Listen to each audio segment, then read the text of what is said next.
Hello and welcome to the tutorial on how to run the numbers. This is for the analysis on a buy and hold property. And before we dig into them, I just want to touch on a couple things. Number one being the accuracy of the numbers that you're putting in.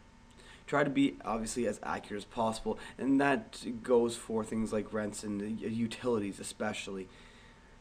Don't take the realtor's word for it or the owner's word for it. Try to get copies of the leases. Try to talk to the tenants, those sorts of things. Something that is in hard copy is always going to be better than just a verbal, right? As well, same with the utilities. When they give you even hard copies, make sure that they include all 12 months. If they're missing January and February, well, that could be very important and show you the lack of insulation within the property if they don't give you those months. It's quite convenient that would be it. So push to get all 12 months so you can get an average, and then when you do, which leads to my next point, the act of being conservative with all the numbers that you put in.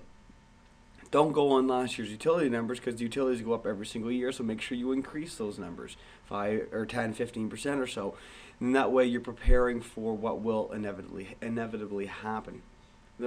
As long as you're conservative with your numbers, that's the best thing you can do for yourself, because if you do run those types of numbers and have that mindset when inputting all of these things, then really that is your worst case scenario. If you beat your projections, then that's great. You make more money than what you expect, but you don't want to be running aggressive things and make less money and then really have the property not be as good, or maybe you shouldn't even have purchased it if you didn't run those aggressive numbers. So make sure you're conservative. Next is, once you have watched this video as well, especially the investment strategy section of the course, and watch videos within there, come on back and feel free to play around with the spreadsheet, get to know which numbers really affect your investment or affect your return on investment, or cash on cash returns and all those sorts of things. Really get comfortable by playing around with it so that when you are analyzing actual properties, that you can feel good about trying to use the different strategies and different approaches to it to see if it will actually work in several different ways. Now, lastly, what I'm going to be showing you here today is just an example property. Actually, I don't even know if it is an actual property. I just plugged in numbers. They're in here, and that's not really the purpose of what I'm showing you. What I want to show you today and in this tutorial is what the numbers actually mean and why we're putting them in, so that when you are inputting those numbers, you can understand fully what you should be putting into the cells that are given for you. So like I said, don't pay attention to the numbers that are actually in there. They mean nothing. Today is all about figuring out what it is that goes in there. Now, if you start a new spreadsheet, or a new, piece of software, as you'll see here, everything is blank. It doesn't matter what you go through. It's all like that. And as you enter numbers, they'll turn green for you. So I already have this done up, so I will just switch over to another sheet or another software that I have. As you can see here on the left hand side, this is a drop down, so as you save properties, then they're going to stay saved there for you. So we look at this, person number 1, everything's straightforward. You just input your information. Phone numbers, email addresses, fax numbers, all that stuff. The reason we do that is there is actually a cover sheet that you can print out afterwards after doing the analysis, and it comes out in a 7-page document or so, and that is what you can give to the bank. So this information will be copied over and onto that cover sheet for you, so you don't have to do any of that work. Person number 2, same thing. If you have a business partner, put that in there. Lastly, lawyer's information, same thing. You're going to need that for the bank, you're going to need it for your real estate agent, all those sorts of things. Now the great part about this is, once you input those numbers and information for the people, you hit save as, and then instead of coming back and having it all blank again, don't start a new sheet. Open up a previous one like I've done here, and then feel free to change just the property information, all these ones down here. Come back, save as, save it as something different, and then all of a sudden now your person 1, person 2, and lawyer's information, if the same, will just carry over. You don't have to fill those out every time, which is a nice part about the software. So property information, street address, city, all those sorts of things, straightforward. Next is the asking price. It's not imperative you put this in there, but it's always nice to see what kind of deal you got on it. Purchase price, straightforward, whatever's on the offer to purchase. The abatement on the price. Now we'll be digging this a little bit more in the investment strategy section of the course, but essentially this is money that comes right back to you on closing. And you bought it for $242, so you had $2,000 abatement. You would actually only pay $240,000 to the owner on closing. So it's kind of like cash in pocket sort of thing. Immediate renovations, pretty straightforward. If you are doing renovations, put that amount in there. This is for what's going to happen as soon as you buy it, basically. And if you plan on doing work, 2, 3, 4 years down the road, I wouldn't. Then that's a whole other scenario. I would rerun the numbers at that point in time. But this is more so if you're doing work right away, and then you might have vacancies, which we'll touch on later. But this could be anything: roof, furnaces, things like that. After current fair market after repairs. So we look at this here and take a look at the note. It says, if you are unsure, simply enter the same amount as the purchase price. If you feel it is worth more, you must justify it. Now this is important. The current fair market value should at the max go up $20,000 in this scenario. If you're putting $20,000 in, should go up max $20,000 if you're doing cosmetic work like kitchens and bathrooms and things like that. Now if you're doing, say, other work like maybe a roof or some other things, you might not get a full $20,000 out of it. So whatever it is, you must justify why it is you're getting that amount out. Now on the same token, if you put $20,000 in, you add the number of bedrooms, or you actually rezone the property, change the use of the property, things like that, you could very well increase the value more than $20,000. So it all depends on what you're doing. Just make sure that you are conservative when you input a number into here. If you're not sure, just put the purchase price. Simple as that. Expected real estate commissions paid on the sale of the property. Eventually you're going to sell the property. Factor in how much it's going to cost you to sell that property in the end. Excuse me. Expected appreciation per year. This is fairly straightforward. Whatever you expect the market to go up on average each year, that's the number you put in here. In the strong markets, we would just assume something like 6%. That's what we expect the market to go up by. Then we will put 4% expected appreciation in here. You want to be conservative. If it's 4%, put 2. That sort of thing. Make sure that this isn't too high, because if it is, it may entice you to purchase something that you shouldn't necessarily purchase. Next, you can upload a file. Just click browse. It will take you to somewhere in your hard drive. Double click on a photo, and away you go. And once again, this is necessary because it puts it on the cover sheet actually for you. Next, we have mortgage information. So let's take a look at the first mortgage here. This is loan to value amount 80%. We'll take a look at the note.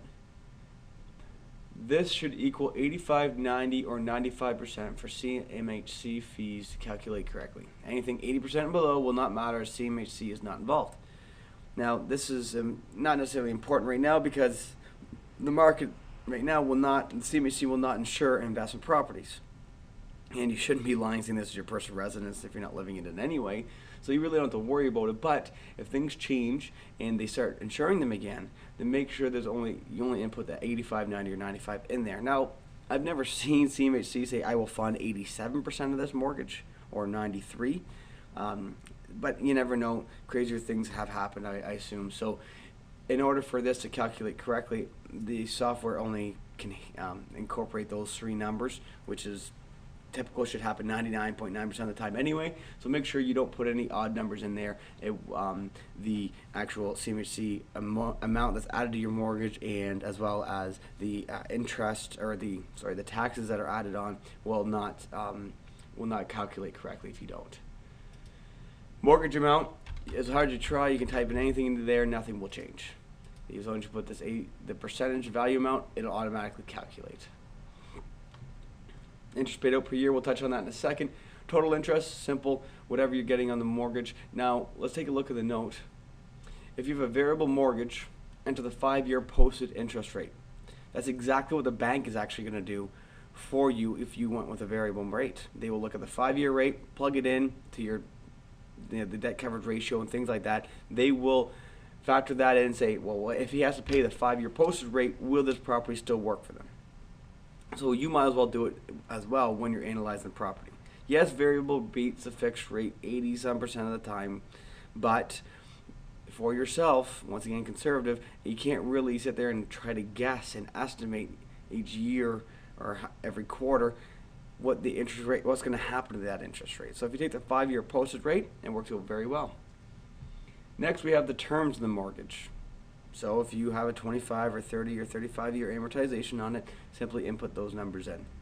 The lower the amortization, the higher the payment. But the quicker you pay it off, the more principal paid off, the less interest. So it all depends on what your goals are and what you really want out of the property. If you don't need the cash flow, then you might not want to do that. It all depends on, like I said, what your personal goals are. The cash is king for us. It keeps our business going. We like to take that extra money and reinvest into other things that we're going to make more than, say, 3.49% on. So therefore, we go with a longer amortization. But to each his own. Second advance of first mortgage from the bank, we take a look at the note. It's only filled out when doing a mortgage plus repairs. Now we will dig into that more within the investment strategy section, but it's important to understand that you only fill in that this cell here when you have that sort of scenario. Basically, you would get that, and after you do all your renovations, the bank comes in and says, "Oh yeah, you did them all. Here's an extra amount of money." So really, this amount gets added to your mortgage amount of your first mortgage. Next, we have the RSP mortgage, the private second, it could be third mortgage, or the promissory note. Simply enter in the value of those loans or mortgages if you have them. Promissory notes are not registered against the property. This typically happens when you have a much better and closer relationship with somebody who doesn't need the added security of registering something on title. When you do that, you're incurring fees, lawyer fees, and all those sorts of things, and then you got to discharge a mortgage, so on and so forth. So we love promissory notes for that reason, but you don't try to ask a complete stranger to do a promissory note. It just wouldn't fly. So if you have them, simply enter the mortgage amounts into those cells. Interest paid out per year. Now this is an interesting one. So something like an RSP mortgage, what we like to do is actually give 3% paid out annually, but then still give them 10% total interest over the term. What that means is, especially with an RSP mortgage where they can't touch what they make anyway, we like to increase our cash flow by only paying out 3% interest. They're still earning 10, so that means 7's left over. Well, say on something as simple as $10,000, 10% interest is $1,000 per year. We would actually pay out $300 per year, divide that by 12 for your monthly payment, whatever, and then the other $700 would then accumulate, and say the term is for 5 years, we would have $700 accumulate for 5 years, which is $3,500. At the end of the mortgage, we would pay out the $10,000 that we originally owed, plus the $3,500 interest that is accumulated over that period of time. So that's where that comes into play. By paying out less per year, we're increasing our cash flow because we're not paying as much interest up front. But when we go to sell the property or refinance it, we'll be able to pull out that money to pay off the mortgage as well as the interest that has been accumulated over that time. And the same thing goes for the private mortgage and the promissory note as well. Expense information. The vacancy allowance is the percentage of rents. So take a look at the note. This should be slightly higher than the average vacancy in your target area, to be conservative. Weird. So if your area is looking at 2.5%, 3%, you would want to go to that 4.5%, 5% just because. Now, the way we are going to be marketing our properties and attracting them with incentives and all these sorts of things, and the great quality landlords that we are going to be, we will actually beat that vacancy, because that vacancy is only an average. 3%, that means some people are getting 6 and some people are getting 0. We're going to be that 0, but still, we want to ensure that if something does happen, that we are prepared for it. So we want to run higher than what the averages are. Maintenance and repairs and maintenance fund, once again, percentage of rents. We suggest minimum 7%. And if you have an older home, go up, 9-10%. And it doesn't really matter. It's just saying that you're expecting and you know that there will be maintenance. And regardless of it being an old house or not, it's probably going to have a lawn that needs to be cut. It's still going to have a driveway that needs to be shoveled. All these things that are going to be required in regards to the maintenance side of the equation, not necessarily just repairs. Property management fees, percentage of rents. So depending on who you use, what company, you'll just simply ask them. They take a monthly fee. They collect the rents, they deal with all the phone calls, they call in the necessary maintenance people if things go wrong, all those sorts of things. They're on call 24/7, they're going to take a monthly fee. Figure out what that is, simply input it in. Next is a cost to fill vacancy. Property management companies will either charge a percentage of 1 month's rent or a flat rate. Enter only one, not both. Just ask your property management company once again. I have seen anywhere from 50% of 1 month's rent to 100% of 1 month's rent, and anywhere from $900 flat rate and up. So it all depends on who you deal with and what price you can negotiate with. Obviously, we have the Power Team members within the section for everybody. So we have already negotiated discounted rates with them, and you will get the same rates basically for what we're getting and every other member. But if you don't invest in those areas, then negotiate it yourself. And as you get more properties, go back to them and revisit what they're charging you.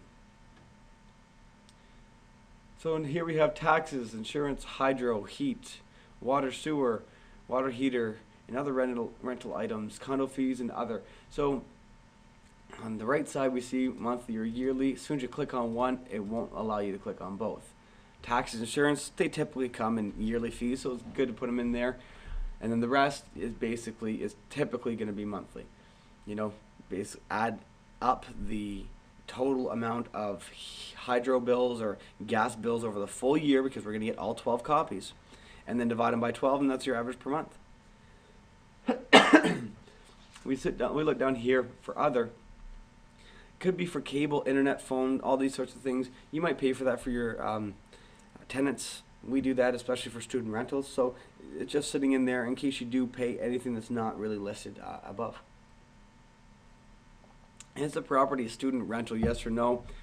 That's a straightforward question. The reason we ask, student rentals tend to change over and have turnover every year. So therefore, the software calculates filling fees every single year. Investment information. So this is trying to figure out what you're gonna call the cost you're gonna incur on closing. Deposit should state right on your offer to purchase. Simply copy that over. Lawyer's fees. You're gonna pay a lawyer to close on the property. Simply call them whenever you've chosen one. Just get an estimate from them. Ask them to quote what their fees are plus disbursements. Those are always important because you're always going to have those things. So just figure out from them, call them up, and they'll tell you. They're not going to be perfect, so add another 10% and it'll be a good estimate basically. Lender's fees. Residential lenders or residential mortgages, they're not going to charge you a fee. Actually, the lender themselves pay your broker. Now, on the other side, commercial, then that is when you're getting into quite a bit more pricey for yourself. It's a minimum, we see them usually a minimum of $5,000 or 1% of the mortgage amount. So if you have a mortgage more than $500,000, then you're paying more than $5,000 for the lender. Also, if you go through and have private money lenders, if it's not somebody that you know, or maybe it is somebody that you know, they will typically charge fees as well to give you that money. Just because they can't guarantee how long that you're going to be paying them for interest-wise, so they want to make money up front to make it worthwhile, so to speak. And as you'll see here, it's usually only applicable when for promissory notes, RSP, and private mortgages.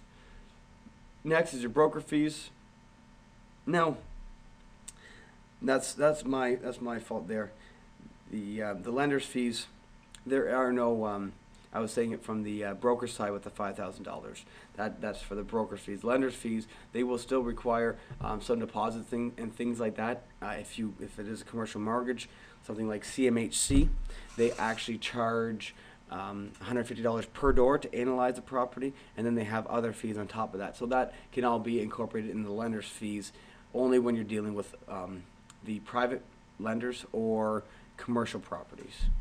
I've already touched on the broker fees. It's usually only applicable when applying for a commercial private mortgage. So even if you go to your broker and say, I need a private lender, and he finds you one, he may still take a fee as well. So it could happen on the residential side, but not for conventional mortgages through one of the major banks. Building inspection, straightforward. Find one, find out what the price is, including tax, put it in. Appraisal, no different. Title insurance, ask your lawyer, typically $350 depending on the building. Other, we always throw $500 in there just, once again, to be conservative. We miss something, so we throw that in. Supplies and furnishings. Take a look at the note. This could be for appliances, fridge, stoves, washer, dryers, things like that. As well, it could be for furniture, window coverings, dishes, anything like that. If you furnish suites, that's one strategy you could use. Student rentals is another one. Even just putting in the fridge and stove it could be part of what you want to do, and typically that is what we do. So if you're going to have to buy new ones, or even use one, but you have to buy them for the property, factor it in. Reserve fund. It's important to set money aside for unforeseen problems after the purchase. We recommend $5,000. Now this is important because the last thing you want to do is exhaust all of your savings, put it into this property, and say not exhaust all of them, but you dip into a line of credit or whatever, the rest of what you have available, and you go on a vacation. And you come back, all your money's gone, and all of a sudden the furnace goes. There's something and that freak accident happens to the property, and you have to put in a few $3,000, $4,000, $5,000 into it. Well, you didn't put this money aside, then what happens? So it's important to put this money aside into its separate bank account, which you're going to have for the property anyway, and have it there for just in case circumstances. It's nice to have it sitting there. And the best part is this is factored into your investment. Therefore, if your investment is making 15% average per year, so is this $5,000. So it's not like it's sitting there doing nothing for you. It is making you money, and it gives you that peace of mind that no matter what happens, you can dip into it, spend $1,000, extra in repairs or whatever the case may be. And every year that you don't spend your whole repairs and maintenance or that vacancy fund that's sitting there, use that extra cash flow to top up if you've ever dipped into this reserve fund. If not, it just goes in your pocket and more gravy on the meal sort of thing. Prorated rents on closing. Take a look at this. Some units may be filled so you'll get the rents that were paid for that month. Never close on the first of the month. That's important. So if it's a triplex or whatnot and you have all 3 units filled, then you actually get money for that month. And the reason we don't want to close on the first, because last thing you want to do is close on the first. The current landlord doesn't have to collect rent that month, which puts the onus on you, and then you got to go introduce yourself to the tenants and say, hey, give me money. It's not the best case scenario. Ideally, you close on the 3rd, 4th. You give the current landlord a couple days for the tenants to pay. Then he actually owes you the majority of that rent for the remainder of that month. So we'll take a look at the calculation. Simply add up the total rental amount, then multiply by the number of days left in the month divided by the total number of days in the month. So an example, you have a triplex. You're collecting $500, $550, and $650 in all 3 units. Say they're bachelors, 1 bedroom, whatever. And you close on January 3rd. That means there's 28 days left. And you divide that by the 31 days in the month. Then you actually make, in this scenario, $1,535. So that comes right off of what you're going to need on closing. It's perfect. That's why you want to close, usually close to the first, but give them a few days to collect that rent. Next, we have the RSP lender's lawyer's fees. So if you're getting an RSP mortgage, if you agree to pay the lawyer's fees, put that money in. We always put a cap on that. If we ever offer to pay their lawyer's fees, we put a cap. $750, $1,000, those sorts of things. We push their lawyer to do absolutely all the work, including drawing up the mortgage and registering it and everything like that. But we put a cap on it in case they want to ask silly questions and sit down and take up a lot of the lawyer's time in the process. You don't want to be stuck on the hook for that. So always put that cap on if you do agree to pay that. RSP account setup fees. Very straightforward. You go online, TD, Canada Trust. You can go on to B2B Trust, Olympia. They're all on there. Just simply check it out. If you're unsure which fees are applicable, call into those companies. I'm saying I'm going to set up a new account, tell them what the scenario is, figure out how much it's going to be. Environmental study phase 1 and 2. Once again, commercial only. You'll be looking at a phase 1. You have to have a phase 1 for every commercial, couple grand minimum. And then if something comes up and they don't like what they see or comes back questionable, then they will have to move on to phase 2. And then they will have to move on to a phase 3 after that.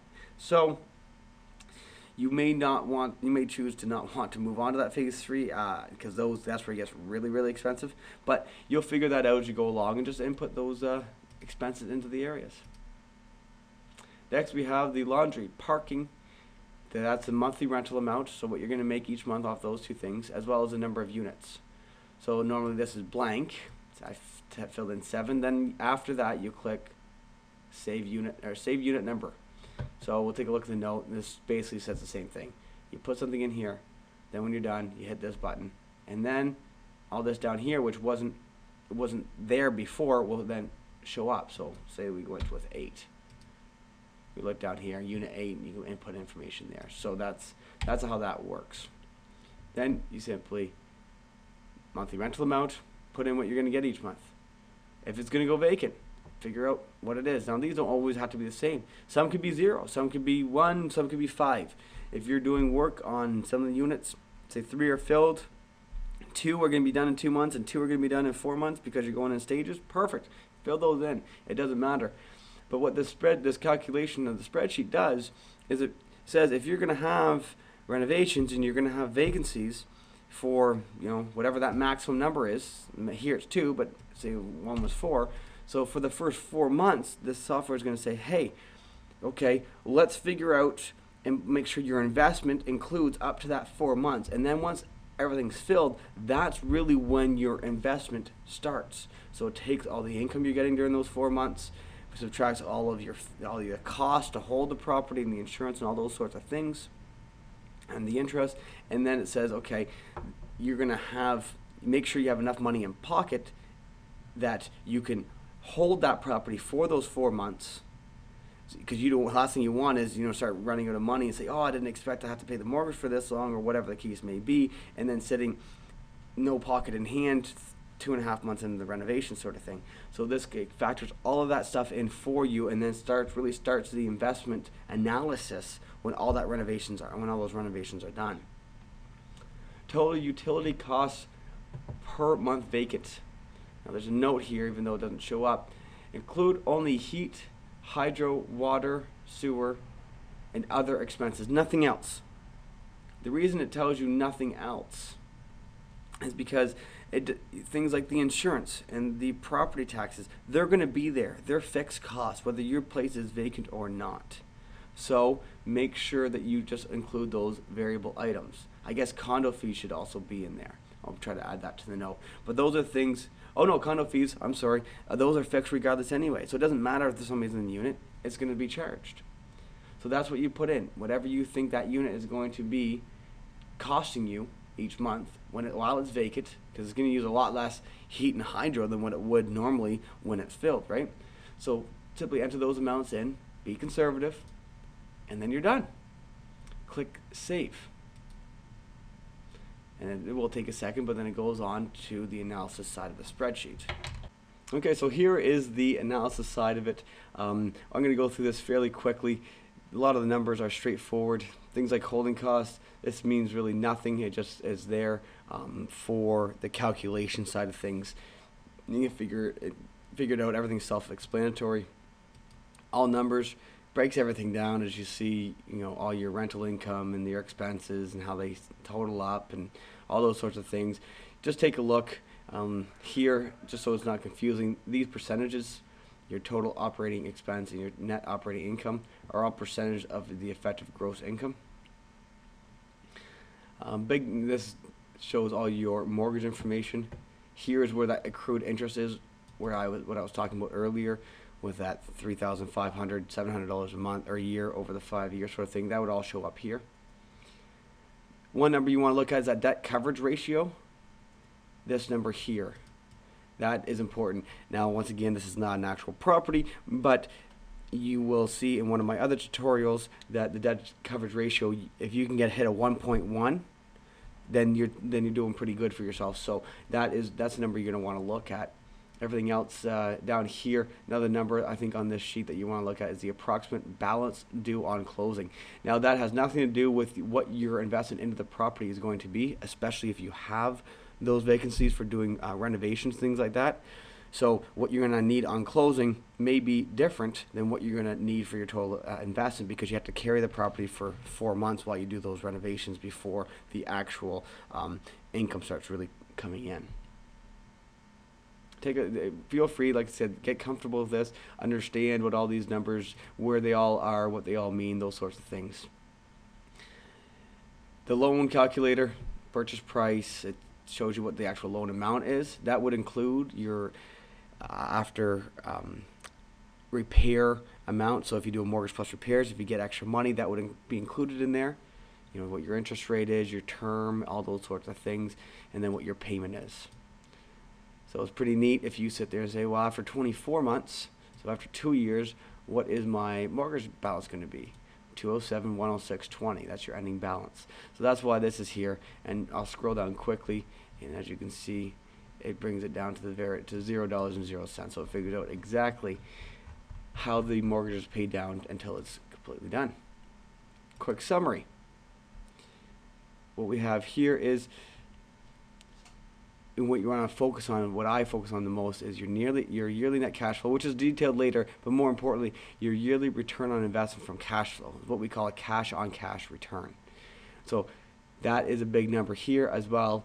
We also look at the total return on investment and your average yearly return on investment. Those are two big numbers that you want to focus on within this quick summary. Things are detailed out later, but we have these in here just for basically the PDF files. What we're going to send off to the bank, we have these information broken down this way so people can take a quick peek at it without digging into all the numbers if they want to. Property executive summary. This has a little bit more detail than the quick summary, but once again, it doesn't have a ton of detail. So what we look at here, once again, is your estimated or your year one net profits. This actually includes the mortgage principal reduction, which you will see detailed out within the cash flow analysis more. Once again, we get that your average yearly ROI plus the 5-year return on investment, what it's going to be. And then what I like to look at here as well is this estimated 5-year total net profit. So what you're actually going to put in your pocket. And remember, that's after paying yourself back your initial investment. Cash flow analysis, exactly what it says. It breaks it down fully for how much you're going to make in cash flow from that property, what your rents are, then as well what your expenses are, and take that income minus the expenses to get your cash flow before you pay off your debts. Then you pay off all your mortgages, whatever they may be, to get your, at the end of the day, cash flow, monthly and yearly. And of course you're paying down principal in that year, so that's really what you're making. But you got to remember, this is cash in pocket. This number here is what you actually made. So we focus on this number more than anything else. This breaks down how much you need and how much you're going to have invested into the property. Factors it all in. You've already input a lot of these things. Extra holding costs. Remember, this property went vacant for a couple of months, so it's factoring that in. We actually made money on it during that time, so and that's why it would be a negative. So we look at this, and it says initial investment here. Now that is for, once again, if you're doing a mortgage plus repairs. If you're not, then this number would be 0, and therefore your total investment amount would be the exact same as this. But what this is saying is, if you're doing a mortgage plus repairs, even though the bank's going to give you that money, while you go through the repairs, it's still going to have to come out of your pocket. You're still going to have to finance that amount until the bank gives you the funding. So you're actually going to need $85,000 or just over by doing so. Therefore, once you get the money back, your actual investment in the property is only going to be 65, but you need that amount available to you in order to go on with this project. Sensitivity analysis, exactly what it sounds like. What we do is run the numbers at a 2% appreciation, and then what happens if it goes to up at 6% appreciation. That's how we would analyze this property, figure it out from that perspective. We run the 4, but what happens if it's a little bit worse or a little bit better? Once again, the numbers we like is the total ROI and the yearly average ROI. Take a look at those things. If you like how the numbers look, even in your worst case scenario, well then I really highly suggest going after that property. Lastly, appreciation just shows you numbers wise as well on a graph how your property value is up and how your mortgage goes down. Fairly straightforward. Then when that's all there for you, now you can click on the all information. That will print out all of those things into a PDF file for you. And then the bank PDF, which is always being refined and making look better for the bank so it's easier to read. As we'll see here, it prints out, that's your cover sheet, and then objectives and summary, your executive summary, what if scenarios, cash flow, cash to close, and then the details of the equity. It's all there for you, and the purpose of that is you can save that to whatever file on your external hard drive, your computer, and then you can send an email off to your mortgage broker and say, here, this is everything that you're going to want to be able to send to the mortgage company, the lender, for them to be satisfied, as well as other things that we'll be talking about in the funding the deal section in regards to your financial binder. You can just add that 7-page PDF to the finance binder.